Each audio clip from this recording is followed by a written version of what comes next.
Thread the live wire and neutral wire through the Type A leakage ring. Position the control board as shown in the video. Connect the yellow-green ground wire to the PE terminal at the lower side. Connect the brown live wire to the second LAN terminal on the left. Connect the blue neutral wire to the NIN terminal at the upper left. Flip the control board upside down. Insert the leakage ring into the 2P port at the bottom left. Ensure that the latch is securely fastened.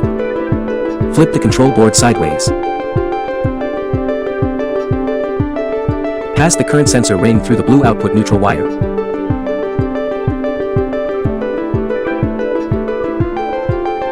Connect the blue output neutral wire to the NE out terminal at the bottom left.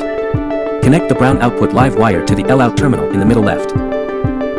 Connect the yellow-green output ground wire to the PE out terminal at the top left.